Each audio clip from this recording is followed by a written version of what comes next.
Bonjour. Dans ce clip, nous allons voir une tumeur conjonctive très fréquente qu'on appelle la tumeur glomique. Donc, les tumeurs glomiques proviennent des cellules glomiques. Donc, les cellules glomiques, ce sont ces cellules qui sont épithélioïdes, arrondies, très monotones, qui s'organisent en petits cordons ou en faisceaux ou en plages plus denses, et généralement à proximité immédiate autour de la paroi des vaisseaux. Donc, on les trouve à l'état normal au niveau des corpuscules glomiques qui sont présents au niveau de nos extrémités, par exemple sous les ongles des mains et des pieds.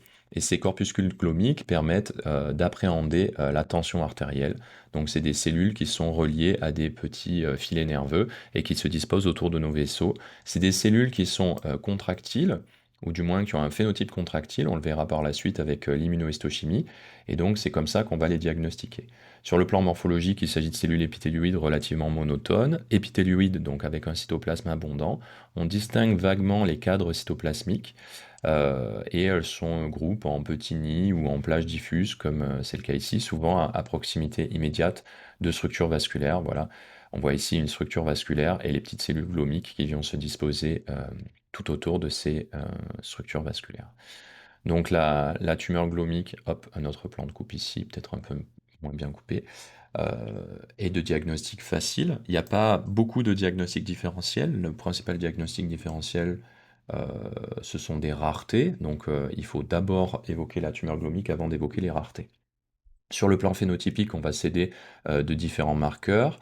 Donc, par exemple, ici, c'est le CD34. Donc, le CD34 va marquer l'endothélium. Donc, c'est pour ça qu'on voit tous les petits vaisseaux qui sont fortement marqués dans cette lésion. Mais va marquer aussi les cellules glomiques avec une intensité variable. Donc, c'est vraiment le marquage attendu dans une tumeur glomique. C'est un CD34 hétérogène, fort dans les vaisseaux, plus faible dans les cellules épithélioïdes, mais quand même avec un certain marquage. Dans de rares cas, ça peut être négatif. Deuxième marqueur intéressant, ici vous voyez, c'est un marqueur qui marque plutôt pas l'endothélium mais la paroi des vaisseaux, donc ça sera un marqueur de type musculaire lisse, ça peut être l'actine, la calponine, donc vous voyez ici, ou la caldesmone, vous voyez ici un marquage avec ces marqueurs musculaires lisses. On en réalise plusieurs, donc ici, non, pas celui-là, voilà. Ici, par exemple, c'est l'actine musculaire lisse, ou AML, qui est fortement positif dans la tumeur glomique, alors que ce marquage-là, c'était plutôt H-caldesmone, qui est plus hétérogène généralement dans les tumeurs glomiques. Donc on aura une positivité hétérogène de CD34 et caldesmone, beaucoup plus diffuse et intense avec actine musculaire lisse, avec un marquage qui est très intense et diffus comme ça. La dernière étape dans le diagnostic, c'est établir la malignité de cette lésion.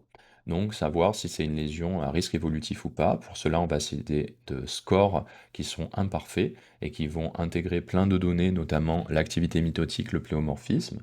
Donc ça, je vous laisse regarder dans les commentaires de cette vidéo les différents éléments que constitue ce score. On peut aussi s'aider du KI67 qui était faible et qui est généralement élevé dans les lésions à risque évolutif.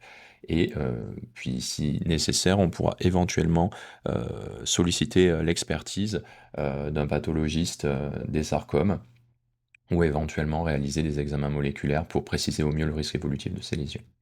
Donc en synthèse, quand vous avez une lésion épithélioïde arrondie, richement vascularisée, avec cette cytologie très éosinophile, avec des noyaux extrêmement arrondis et cette organisation un petit peu entravée en nid, si vous êtes dans une topographie au niveau des extrémités, vous devez penser à la tumeur glomique et faire actine musculaire lisse, CD34 caldesmone, KI67 pour préciser le diagnostic.